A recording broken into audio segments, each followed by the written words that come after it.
What's up, fam? It's your boy DKG72, and it's time for the April Sketchbox Challenge.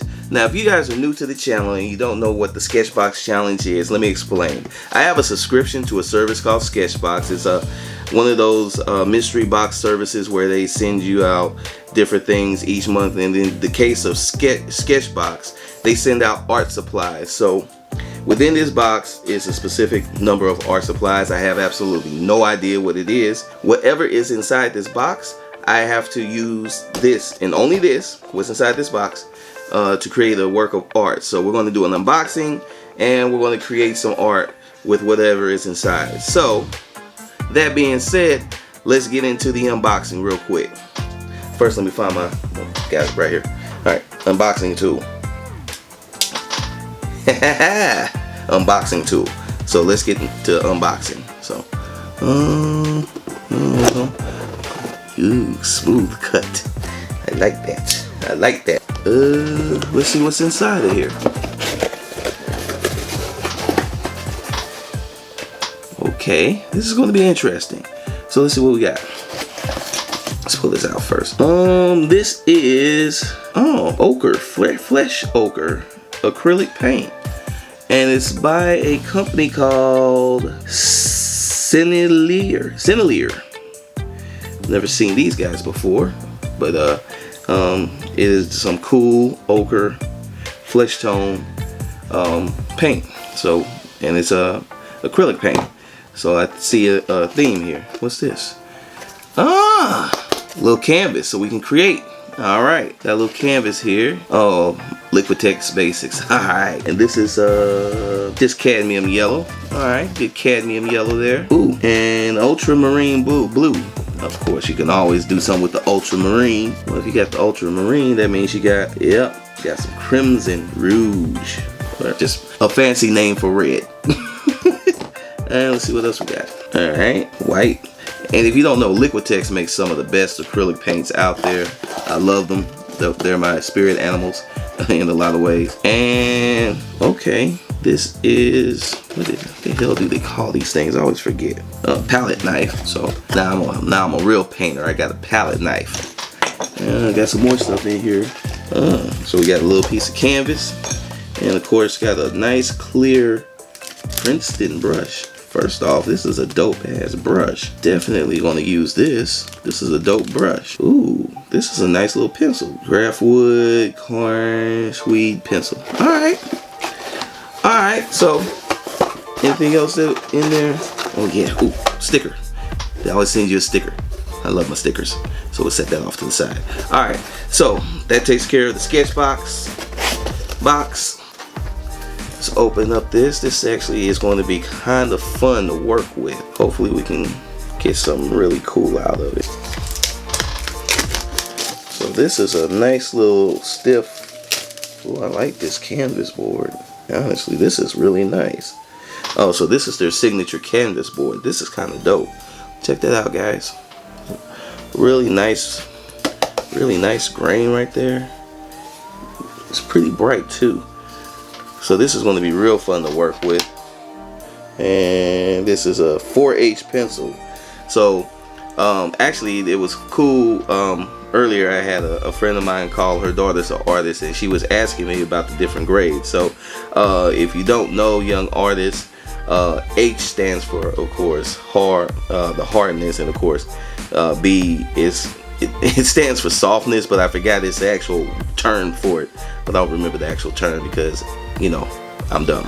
But basically, the harder your pencil is, the lighter that it goes on, so it makes it a little bit harder to see. So sometimes you have to kind of go over with these hard pencils. Whereas if it's a B lead, that means that it goes on darker, but it smudges a little easier. So that lead is a lot softer, so there's a lot more risk of smudging.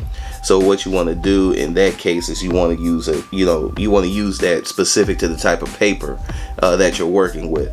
In this case, with this hard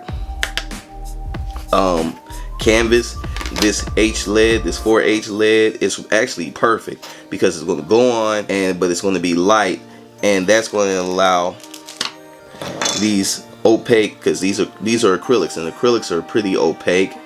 But if you cut them with some water, they act like watercolors. But if you put them on straight, very opaque coloration. So this is going to give you something really opaque, and again, it'll cover up your pencil lines pretty thoroughly. So that being said, I can only use what I've got out of the box to create some art, and now I got to figure out what I'm going to draw.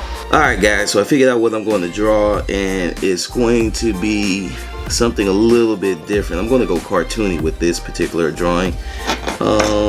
No, I'm not. I'm just going to draw another pretty woman. So, well, hey, what did I say? I'm a creature of habit. So, let's get into the drawing. Let's see what we can come up with, and, well, it's actually going to be a painting. So, let's get into this quick painting, and let's make it dope, guys. Let's make it dope.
Yo, that was way more challenging than I thought it was going to be.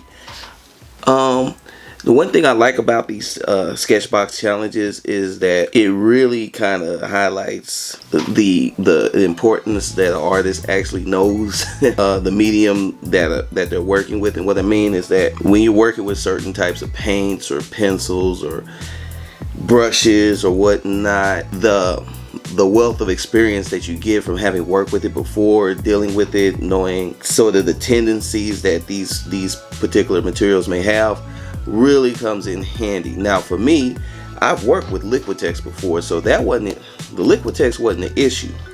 What really threw me off was this guy right here. This one really kind of threw me off because number one, I thought it was going to be way darker than what it turned out to be. So I really was thrown off by that. And then it was a lot more opaque than I thought it was going to be. In fact, it was covering up everything. So it kind of really informed how, it really changed how I approached this. And I almost lost this, honestly. In fact, I don't even know how I pulled this one off, to be honest with you, to make it work.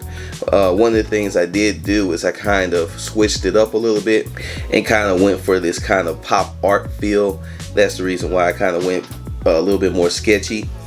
And then what I realized is that because this paint right here, this Sennelier, I guess, I don't know what it is, Sennelier, they call it acrylic instead of acrylic.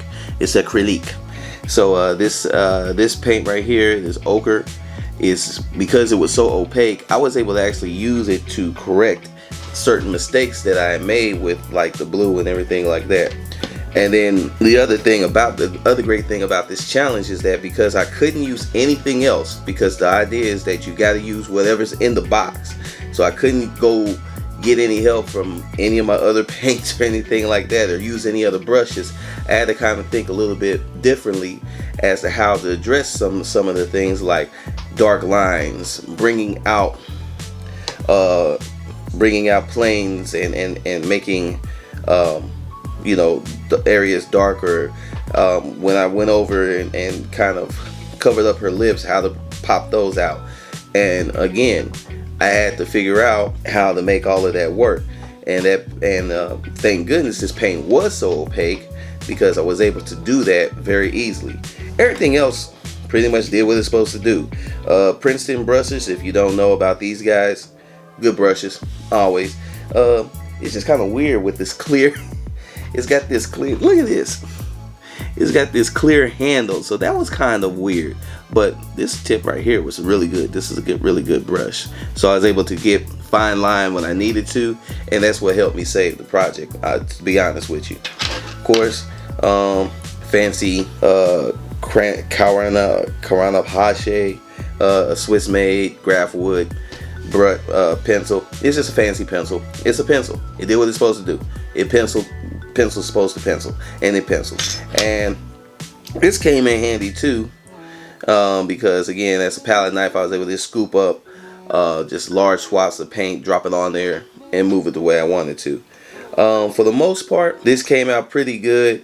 I probably would have freaked a few more things. Her lip is really kind of bugging me right now. I just want to take some paint and hold on, guys. I just gotta, that bottom lip is just bugging me. It's just now I'm happy. It's not bugging me no more. It was just short. So you know, it's like short. It's like a shot.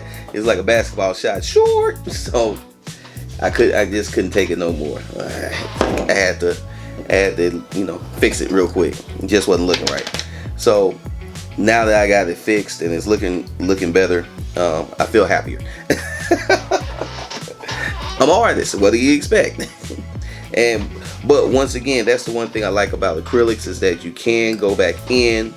They're pretty opaque paints in the fact that you know, you can see through for the most part. Like, it's translucent for like the lighter colors, but when you start slapping these different types of consistencies and thicknesses on there, that's when the paints really start acting a fool, and they really kind of start doing their own thing. So it's very interesting to work with new paints and just deal with them. Notice something else I didn't like, so I'm about to address it. But once again, once you get in there and once you get used to it, or used to working with them, it really is not that. It really is not an issue or anything like that. And like I said before, having worked with Liquitex paint, I knew if I could figure how to work with this Italian paint or whatever it is, this Sennelier paint, I could pretty much go in and fix everything else with the Liquitex. And of course, that's exactly what happened. Especially once I realized how opaque this other paint was. So it's a fun experience, guys. And what I would say is that if you do get a subscription to this Sketchbox, try to challenge yourself. See if you can create some art using only the materials that come within the Sketchbox itself. And if you can, post it on your social media. Tag me. If you post it, you've got Instagram, post it on your Instagram. Tag me at DKG72, and I'll definitely come over, get a like. And if I really like it, never know, I might hit you in the DM and be like, hey man, let me send you something, something free. Might be a poster, might be a print, you never know. So let's do that. Everybody, if you do get a subscription, go ahead and hit that Sketchbox challenge. Tag me at DKG72. Put the hashtag Sketchbox challenge. This Sketchbox challenge. So hashtag that. Tag me in it at DKG72. I'll check them out, see how you guys did on your Sketchbox challenge. And the guy or gal that does the best, I'm gonna go ahead and send them a nice little KWAME HIGHTOWER poster. How about that? So, or a print. I think I'll send a print. People like that Miles and Static with KWAME, so that might be the one I'll send you. So definitely on IG, tag me in and let's see what goes down. But other than that, guys, this really came out great. Love the Sketchbox challenge. And if you are new to the channel and you like this video, please hit that thumbs up, and please subscribe and hit the bell, so that notification bell, so that you can get notified when I put up new videos. Going to a 2-day schedule now, so new videos go up every Monday, every Friday. And if you've been member, subscriber, I don't know what you call them on YouTube, you know what it is. You've been here with me for a while, hit the notification bell. If you haven't, also share, let people know I'm here. We building the community, we doing some great things, cool art, all that good stuff. But I'm gonna go ahead and get up out of here, guys, and have good challenges, and make sure you tag me in there. So on that note, just say, I'll holler at y'all later. Peace.